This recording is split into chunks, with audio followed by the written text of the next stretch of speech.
First, seconds, performing, non-performing? What the f***? Note buyers, when it seems like you're in this business alone, know Chase, Robert, and the rest of their tribe are at it every week. They're bringing updates from their own note businesses as they work to find, fund, and finish deals. Follow along as they share their grassroots education with you, tuition free. If you'd like to know more about what they do and to download the entire back catalog, check out NoteMBA.com.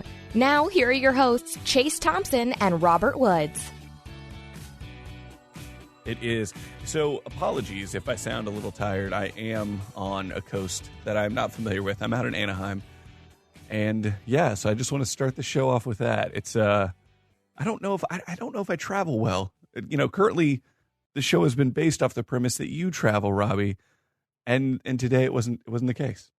I've just been a homebody for the last couple of weeks.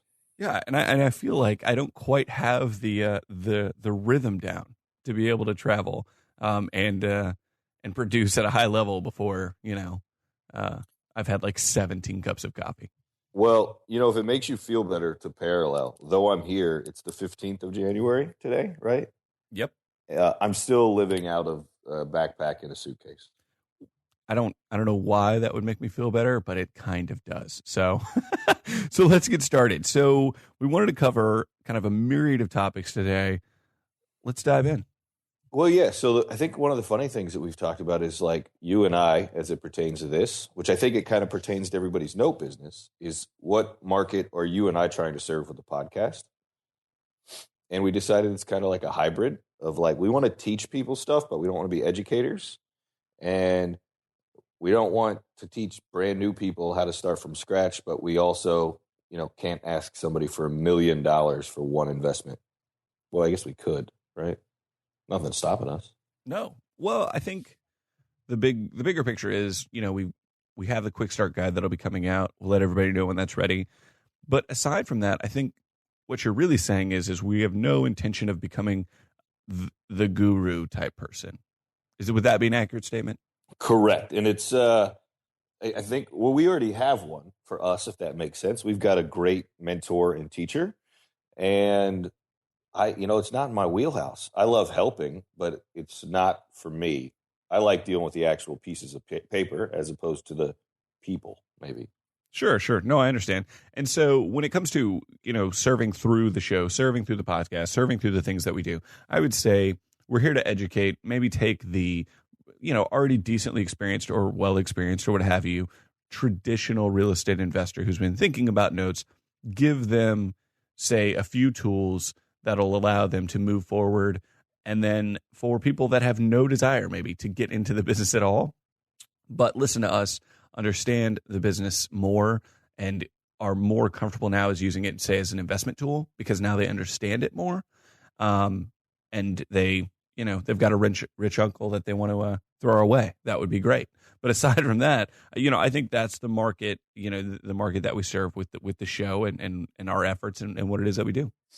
I think that's spot on for what we've been aiming on. So I guess to take that to another level of not diving deep, as you sometimes call it, but let's talk about, I just got a few spreads this last couple weeks, or tapes, depending on who you're talking to.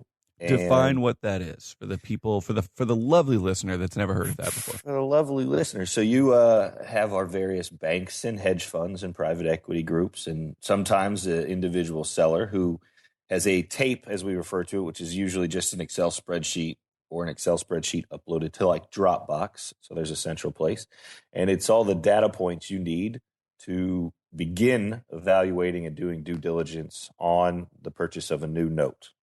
So it's a data setup that just allows you to look at homes, basically. Yeah, or I guess the mortgages, we should say. Well, yeah, the mortgages, exactly. Right? Because sometimes there's commercial pieces on tape. Sometimes there's, say, mobile home. I mean, there's all kinds of stuff, multifamily, things like that, for sure. So it's you got a few in the other day, and today we want to dive in on breaking that down, or how we break it down. Yeah, so like here's a great example. I'm looking at one. I actually put I've got only 5 assets left on the tape. I put offers in on 3 of them. One is accepted. One I was outbid on, and the other one we're taking care of a little bit of questioning with the taxes from the county. There's some outstanding questions before we actually finalize numbers. But yeah, when it came in, I think it had about 40 assets on it. And how do I get down to 5? How does Chase get down to 5? I mean, what's the first thing you do when you get a new tape in? So the first things I do, sort the list via state. There's certain states I like to invest in. There's certain states I do not like to invest in, or I'm just not as experienced, say, or they don't jive with, say, the exit strategies I'm working on at the time. So I sort by state, and then I sort by performing and non-performing. I like it. So question about searching by state to talk to a point that I think comes up with new investors. Is Texas one of those states that you sort to look for? Texas is a state I sort to look for. Texas is an interesting case where you'll find the occasional really great non-performing deal, but it's also, during things like the housing recession and things like that, Texas tended to do pretty well. So when you're looking at value and things like that, you're not going to necessarily get the same 30 cents on the dollar, 40 cents on the dollar type deals that you would in other places. But for Texas, so the question though, for now is the second part of that question. So I get the values. Is it in your top 5? It is, because the value of the asset, whether it's performing or non-performing after the fact, is very strong in terms of its, my opinion and my experience with it being able to, say, move the property if something happens, or whatever the case is. It's strong markets, extremely strong markets. So to our listeners, I completely just tried to steer Chase into telling me no, it was not in his top 5, because I was trying to make the point that you can invest outside of your backyard because you live in Texas. It is my top 5, but it's not that you often see it number 1. Yeah, that's the thing, is I think Texas is great. I don't see it enough to look at it and invest the time to keep looking at Texas, because if it's there, usually there's 20 people bidding on it, and I'm just like, okay. And most of the stuff is going to be, it's one of those situations where you're not going to necessarily, it's a lower risk, so your return isn't as high. And the reason why it's in my top 5 is because I have investors like that.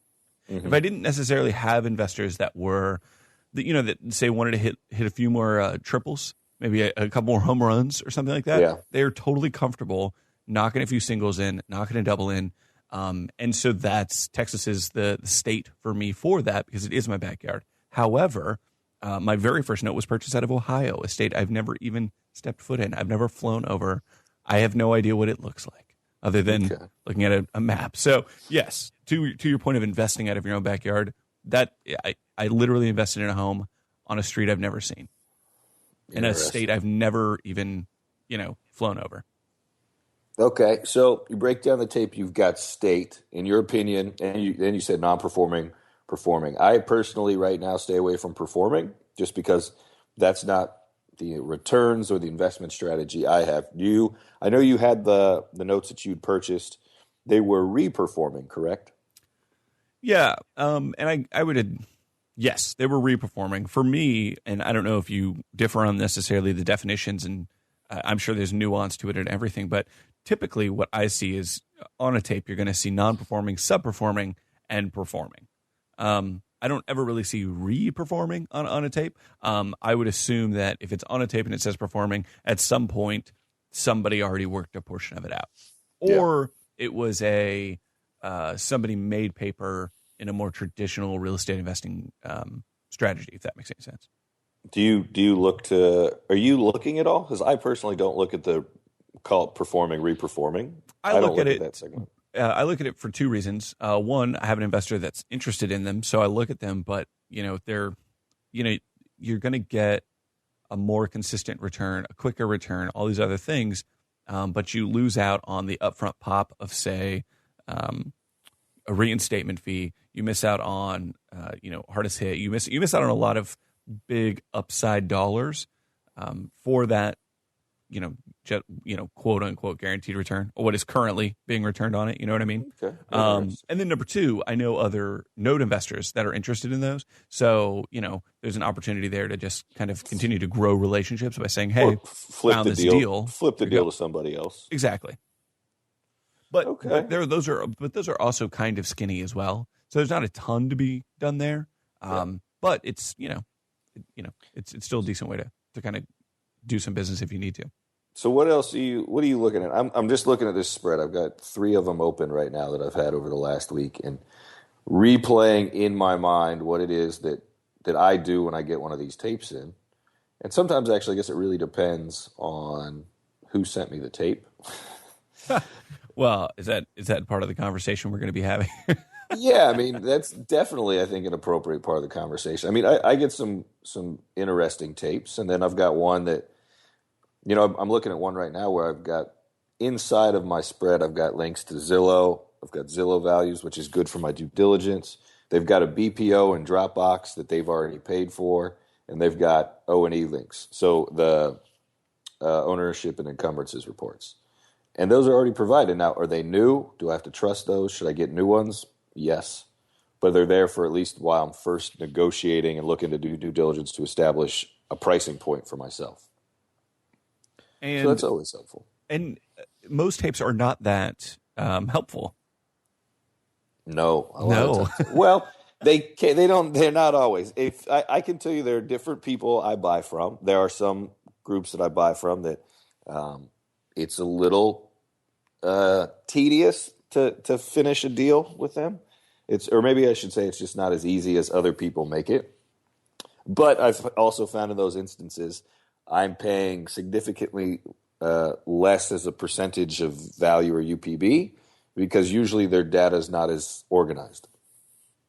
Okay, well, yeah, but that changes the way that you break down a tape, which is what we're talking about. So I guess if someone hasn't already, made most of the meal, already cracked your eggs, I mean, what do you do? What do you do? So, usually I guess, so I'm looking at this one. This one doesn't have a lot of data on it, a different tape. And I am in the hunt right now for condominiums and multi-unit properties to start putting into a rental portfolio because that's my personal strategy with the notes. It's not for everybody, but it's a cup of tea that I would like to be drinking right now. So this one I went through and this is a duplex and I've got 4 condos that I looked at. And so on this one I was looking for condominiums just because for a property that I'm keeping as a rental, I like that most of it's managed as long as the condominium's got appropriate reserving, which you're never really going to know at this stage, and that's way too far down the line. But that's what I've been looking for because that's kind of an end goal for me. A lot of it, too, I've been searching. I break it down by, obviously, state as well. And then I kind of look over the cities, if they're larger cities that I know, cities that are more comfortable. I was at a real estate event this past week. It was like 4 days, and it was great. But one of the great terms that somebody was talking about is they're looking in areas where there are Fortune 500 headquartered companies. Interesting. So if you're thinking of, say, something like a Chick-fil-A, I'm not sure if they're Fortune 500, but it was just a company that came off the top of my head, and they're in Georgia, but specifically I think it's Columbus. So if you saw that on a tape. It's a go. Like for me, I'm a little partial because I'm in Orlando, but we've got Walt Disney World. We've got the Fortune 500 company. Interesting. I've never heard that before. That's cool. You've got Coca-Cola in Atlanta. I mean, Texas. Yep. Dallas has got like 60 Fortune 500 headquarters. I mean, I don't even know the exact number. It's probably wrong. Somebody will Google it and tell me I was wrong. But there's a stable employment base. And then looking at the economy, when they got into this, and it's something I've been thinking about. When I first got into the note business, and if somebody saw or looked at some of the notes that I've bought, even myself looking at what I've been doing now and the strategy that's changed throughout learning more and getting more comfortable, is not buying something in the middle of nowhere, Ohio, unless I know that area, because there's not a really big employment base. It's maybe more rural.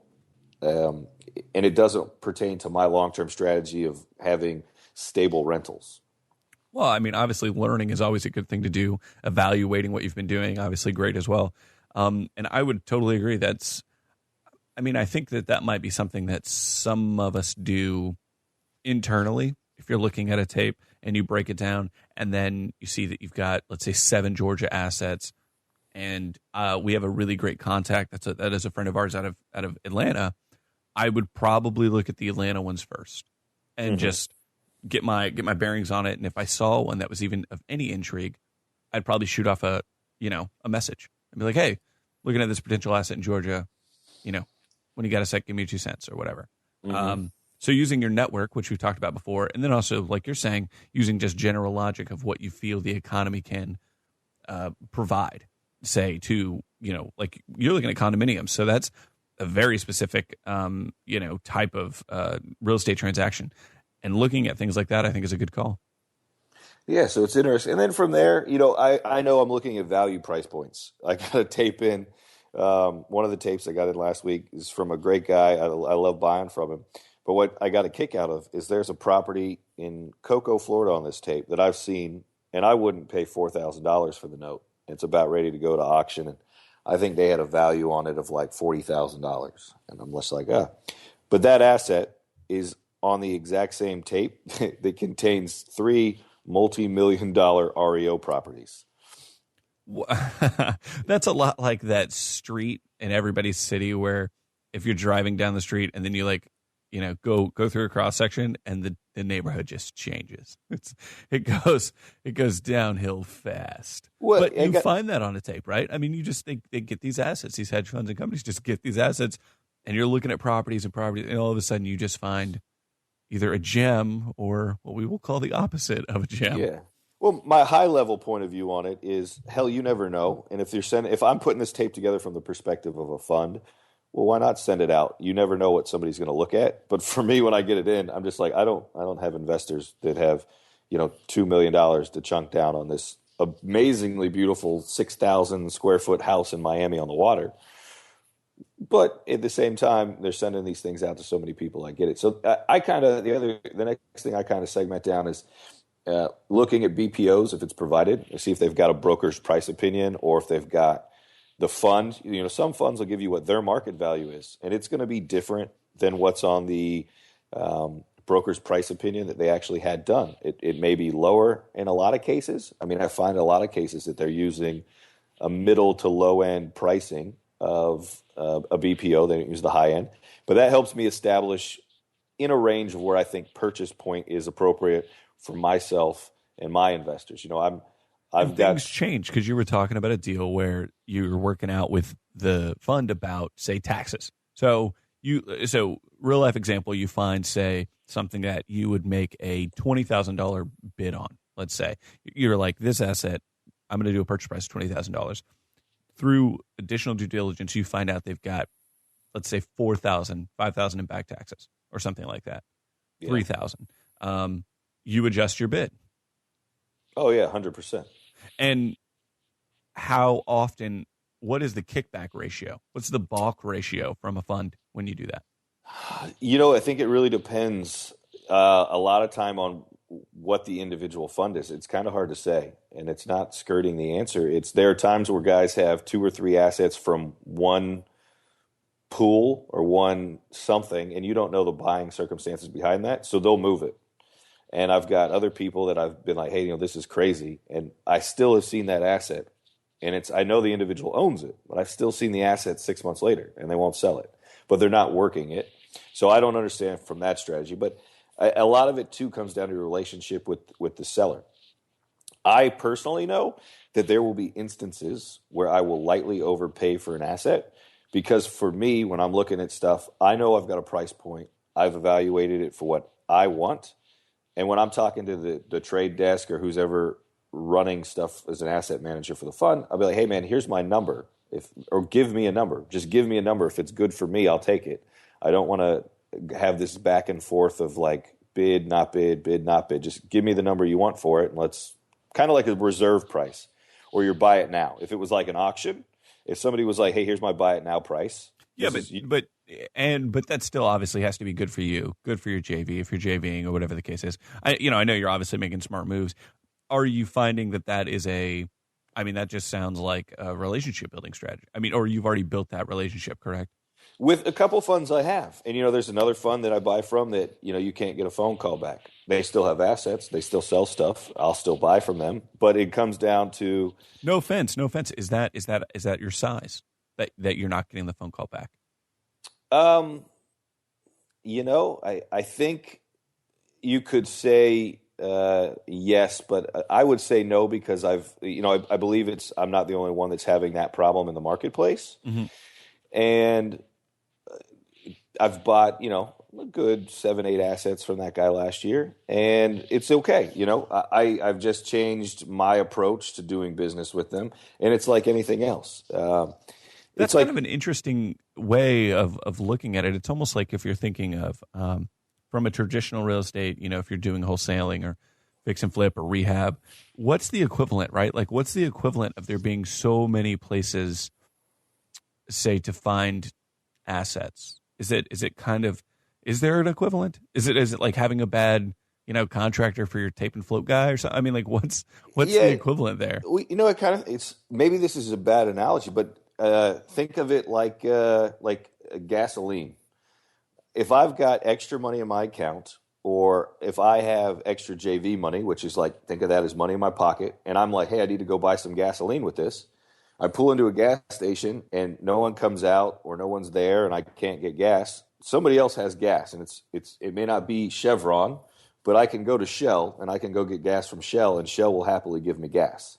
Sure. And maybe next week when I come back and I go to Chevron, they've got gas and I can get gas from them, and it's fine.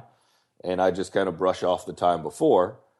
But I also, in the back of your mind, you pay attention to those kind of things, and maybe I just drive past Chevron in the future and just go straight to Shell. Interesting. I think it's actually a really great analogy. I learn by analogy. I like to teach by analogy, so I think that's really good. That's a great way of looking at it. So you break down your tape. We're doing what I guess most people would assume from a real estate investing standpoint. You're doing your online due diligence, right? You're pulling it up on Zillows and Truly as you're pulling up as much of the tax information as you can. You're calling the county office. What are some things maybe out of the box that other people might not be thinking about? I think it was to go to the point that we had with my buddy a couple of weeks ago we were talking about, is I think a lot of people don't pick up the phone to call the county. And I think they just look at the county website or they trust it.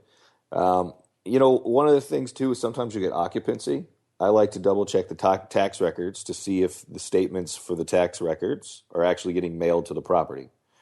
To me, that makes it more of a sign that it's owner-occupied. Or not. or not. It's either going to be vacant or it's owner-occupied. But if, maybe the fund did a BPO and it was marked down as an occupied property, or they've even made contact for the while that they've been servicing it on their books, and they know it's occupied. If the tax records are going to the same property, it's a little bit more comforting to make an assumption, though not base it on fact, that it's owner-occupied. Right. And so through all of this due diligence, you do as much as you can on the front. What has been your experience, say, with you've done everything, you've checked all of your boxes, and something was still a little strange? Or you buy in and dang. Obviously, I assume every single note is its own special little butterfly and its own special little snowflake and, what have you. But does it happen often? What's the direct question? Like, have I had one that's been a big hiccup? Yeah, like just even though you checked all of your, or better yet, have you had one where it changed your due diligence process? Because you were like, this is something I could have foreseen. I just didn't know I needed to be looking for it. Two things. One, I haven't made an adjustment yet because I'm still trying to figure out directly how, and I think I have an answer. The first one being the external viewing of the property. And, sometimes, a lot of times you'll use an agent in the local market. You'll call them and have them go out. You can use the BPO that was provided by whoever's selling it. But again, that's caveat emptor. you probably should go get your own BPO if you really want one, or send somebody by it. But is that like the wolf in the hen house type bit? yeah, well, it's just let the buyer beware that, somebody sent a BPO out, but it doesn't mean it was a good BPO. And if the other thing too is you open up these BPOs, you need to do due diligence on the BPO. I've looked at some of these. One of the assets that I got accepted, we were talking about it, and I was like, the BPO was way off. And they're like, well, what do you mean? I'm like, well, look at this neighborhood. All of the sold comps that they use to establish value for this property and the listing comps are on the opposite side of a main road in a significantly nicer neighborhood. And I'm like, now look at the listings that are inside of the neighborhood that are 30% lower value than what they used as sold comps to establish value. Wow.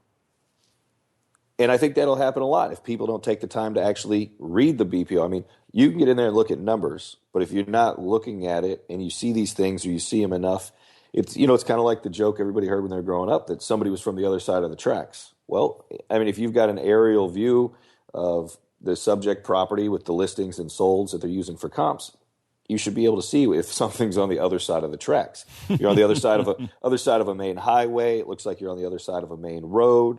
You see a large statistical difference between some of the listings or sold properties, and geographically, they're outside of that mile range that you would like to use ideally. Right. And so I think that goes to the due diligence as well. And so that's part of it. I think that's one of the things I've seen. That eyes on the property is one of the things. Eyes on the property. But to that point, let me back up from there, is you can reach out. A lot of people use, we've been advised to use Active Rain to go get out there and you put a posting on there. You need to ask realtors to do it. And that's a give and take. Assuming you've got the property, you get it, you're going to use that agent like I did when I was in Kansas City. They helped me out. I helped them out. But also I sent my cousin, who has done some really helpful things for me in Ohio, to go up to a property and check it out. Well, he didn't take close-up photos. He didn't actually get out and look at it. And this isn't his fault. I didn't directly ask him to do these things. So he literally did a drive-by, or what? He basically did a drive-by, and he missed what I would have thought were some key features. The pictures I was provided, it looked like an okay house. It needed to be touched up, but when I actually saw the property in person, you could tell the front door had been broken in. There was a missing window in the top that you couldn't tell from a photo, and then the back of the house was half destroyed. Shut your mouth. But here's the catch. The price that I bought it at, what it's going to cost me to renovate the property, it will still make a good rental property for what I would say would be an average investor. It's not appropriate for what I want for returns for investors, what I want for returns for myself. But from a overall, if you from a learning experience, you're still making, so it's okay. Yeah, and I'm not losing money. Put it that way. I'm not losing anything. So that's a big one of making sure you're very direct in that aspect of the eyes on the property, like boots on the ground in front of the property analysis. You can take a lot from that. And if I can physically be the one that sees the asset before I buy it, like I do with a lot of the Florida stuff I buy, I know what I'm looking for. I know if I go into a condominium complex, is the gate actually working? Does, is stuff clean? Is there moss and mildew all over the sides of buildings and you can tell they haven't pressure washed for 2 years? Little things like that, where you send somebody that's not vested in the actual investment or asset to go do it, and it can go a little sideways on you. Yeah, so you get the tape in, you break it down by area, geographically, state, then you're looking at the cities. Then you are looking at the individual assets. If it looks good enough on paper, really good on paper in terms of what it's looking like. Then we review the taxes. Taxes look decent for the particular item. Then you're doing some sort of, BPO, some sort of on-site, as best you can, look at the home, and then you're submitting a bid? No. So let me back you up a few steps. You're right in the breakdown. While I'm breaking down a tape, once I call it my pool, my smaller pool of assets that I want to actually evaluate and look at purchasing, I get my rough numbers after I look at the property. If I pull it up on Google, I like the way it looks, I like the neighborhood, and my intuition level of it, hey, it could be a good deal. Then I'll start plugging the numbers into my ROI calculator, which runs it through the exit strategies that I believe are going to work on it. Actually, for me, it runs it through all of my exit strategies. I know some of them come off the table, so I just automatically ignore them when I'm looking at it.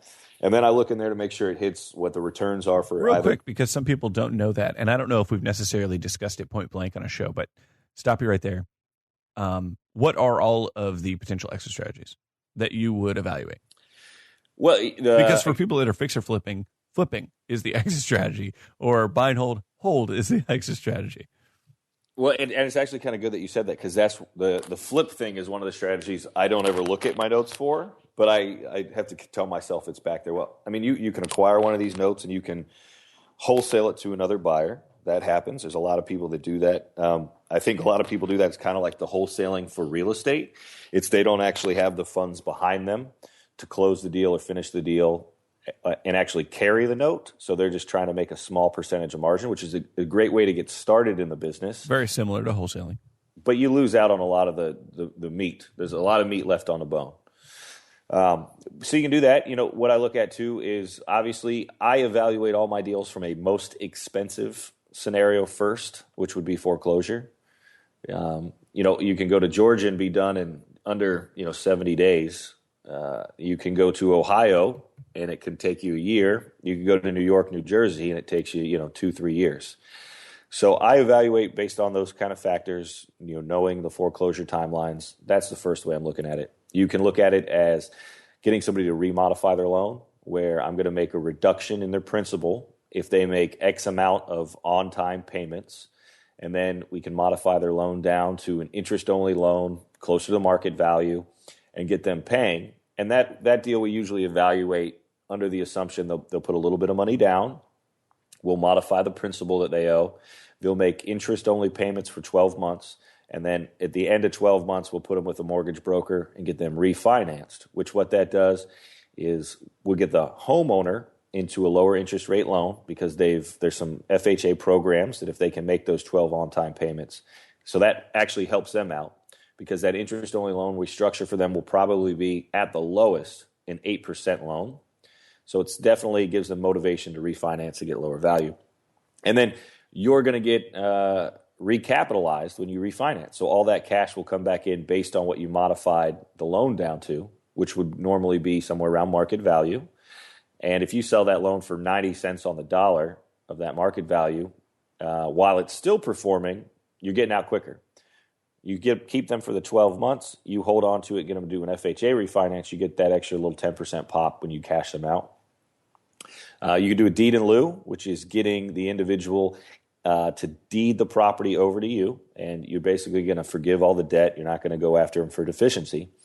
The one thing to look for when you do that, obviously, is going through your O&E reports, your ownership and encumbrances, to verify that there's no liens behind your position that you're going to have to settle if you do take the deed, or if they are, they're ones that you can negotiate out before taking the deed or that you're willing to pay for. Maybe there's a couple from the city for lawn or sewer or something like that, and you'll just pay them off. That's one of the other ones you can look at. I mean, there's so many options is what I love about it when we're kind of going through these things and being like, okay, well, what do you think makes the most sense for this individual asset and to get out of it? Talking about the plugging it into your spreadsheet, I personally love when I plug it into the spreadsheet that I've got set up for pretty much the same thing, and everything comes up green, right? Like you've got a situation where the property is a decent property for a rental. You've got an awesome return, let's say for a deed in lieu. The loan mod is off the charts or whatever the case is. You know what I mean? Like you just have a lot of opportunity with that particular deal if the numbers are the numbers. Mm-hmm. That's awesome. Love I'll tell you about another great exit strategy that does happen. So, we're talking about modifying. What also happens, and it just happened this last week, my attorney we got the LSA out, the loan sale agreement.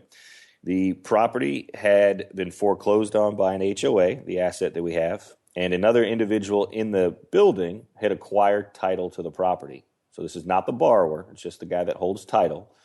And we were in the process of foreclosing, and the title holder said that he wanted to purchase the mortgage. He wanted to keep the property. He made some capital improvements to it, and we negotiated a fairly significant premium to the mortgage.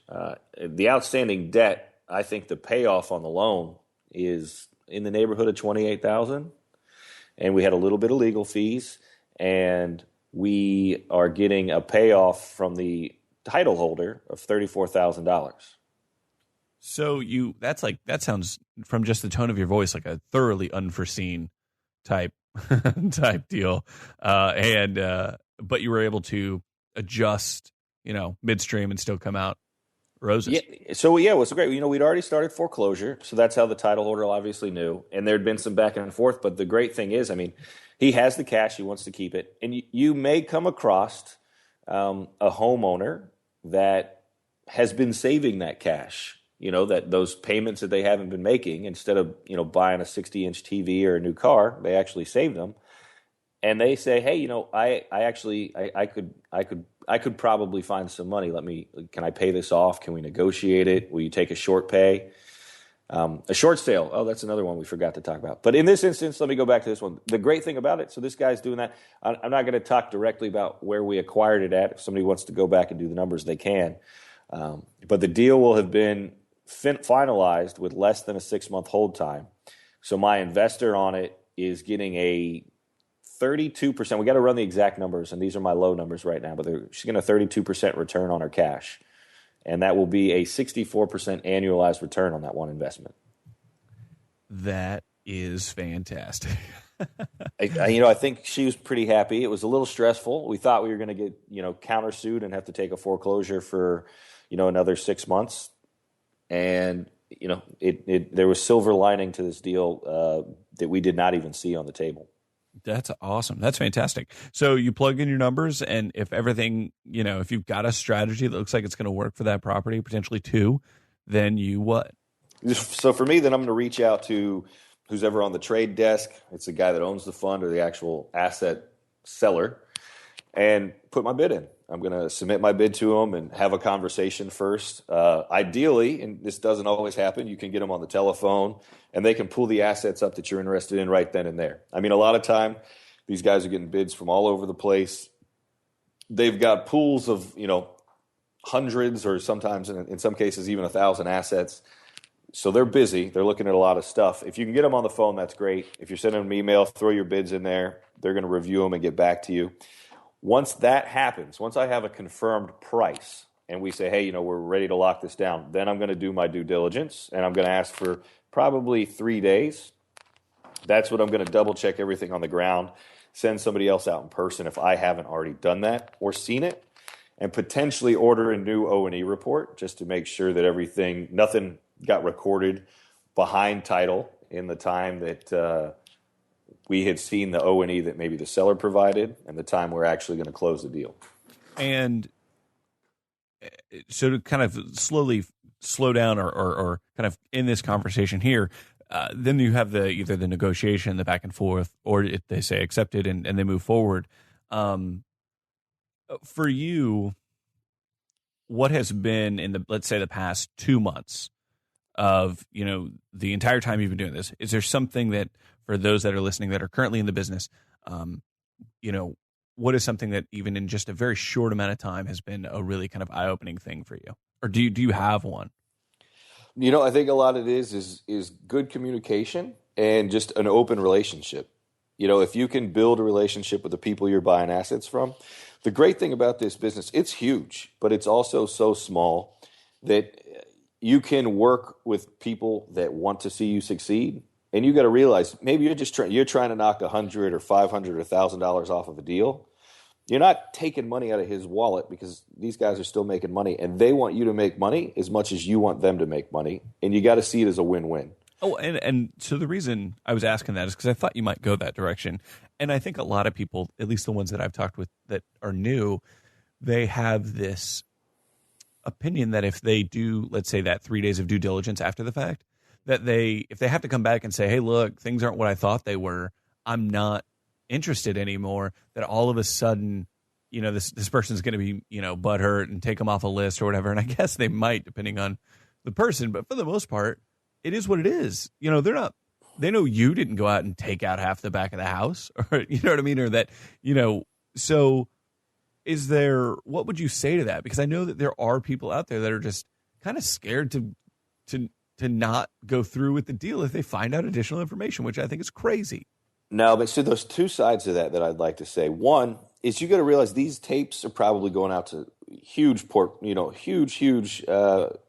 mailing lists. There's a lot of people seeing these things. So I've had it happen two different ways where I got a bid accepted and I was doing due diligence, and the seller came back to me and was like, "Hey, can you let me know where you're at on this? Heads up, if you don't want it, I've got another buyer." He actually offered me more than we've got it offered to you for. If you're going to close on it, great. I'm happy with that.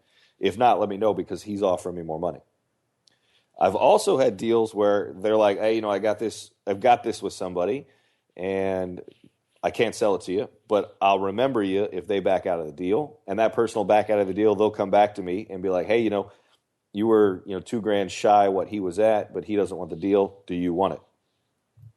So again, relationship, communication, building your network, it matters. It matters tremendously. They're running businesses the same way you are. If they come up to you, if you go up to them and you say, "Hey, we had this deal. We did everything. I told you I was doing due diligence for another couple days. This is what I found out. You tell me what you think. I'll tell you what I think. Let's have a conversation." Those are the people you want to work with. It's the same thing you hear from people want to do business who are like them, who they trust. Sure. If you can have that open line of communication, you're somebody that's going to yell at you because you're backing out of a deal. I mean, I haven't really heard of things like that happening. I mean, I think there's times somebody could get rubbed wrong by it, but I think if you're direct and you can share the information that you found, explain your position, they understand you're running a business the same way they are. Right. That makes sense. No, I think it's fine. Again, it's just something that as I've gone, I'm in Anaheim right now. I've got an event that I've got over the next 4 days or whatever, and that is something that is kind of a newer individual question about that. Do I need to go through with the deal if I find out XYZ, or do I need to do this? Well, no, let's talk about it. Let's figure out what the situation is and go from there, basically. So I agree with that. Now, the other thing to go with that is you and I talked about this a little bit the other day, and I had an asset that I was looking at, and it's a good asset. I still like it. It's not the best one I'm buying right now, but I wanted investor money because there was only one exit strategy on it, in my opinion, and it was going to be a long play. So I wasn't wanting to fund the entire deal, and I sent it out to a few people. But what was interesting about it is that there's some people that haven't bought any assets yet, and they came up with every excuse to not buy it. And the other side of this coin that I want to get at is that when you look at these deals, look at the reasons when you're evaluating them, why you shouldn't do the deal, but also look at the reasons why you should. And I think so many people spend so much time trying to find reasons. They don't want to get into the deal because, this might happen, or, the guy he might have smoked in the house and it's worth $1,000 less. I mean, you can hear crazy excuses, but a lot of it is just getting into that first deal. And, if the big hesitation of that is buy a $5,000 note, I've got a property in Tampa we bought, and it was a 6-figure investment in one asset. That's a big asset. Don't do that on your first deal. Don't buy 5 of those if you're not comfortable buying a $10,000 note, and stop looking at those. But find a reason to get in. I think that's one of the biggest things is that kind of gets mixed in. I mean, the whole point of doing due diligence and breaking it down on tape is to find good assets. But it's amazing how many people we come across that find a tape and they can't find one good asset on an entire tape, and somebody else finds 20. Well, yeah, I mean that's just life, glass empty, half full, half empty type, individuals or whatever. I think, but yeah, look for as many ways that this deal doesn't make sense, but look for all the ways that it does make sense. That's an awesome place to kind of end, that topic and the show. Any last parting shots on this? Oh, no, not this week. I think it's I've got some great things. I wish we had more time to go into some stuff. We've had some interesting stuff going on, which we'll get into next episode. Your marketing stuff's going great. So I think we're just going to keep at it. We'd love some feedback from anybody. So yeah, guys, we appreciate you. If you have any questions about breaking down tape, where to get tapes, and things like that, be sure to send them over to us at ask@notemba.com. You can also hit me up on WhatsApp. We've got all that kind of stuff over on the website. We've got an ask button. Just click on that, and you can get involved with the show. We'd really appreciate it.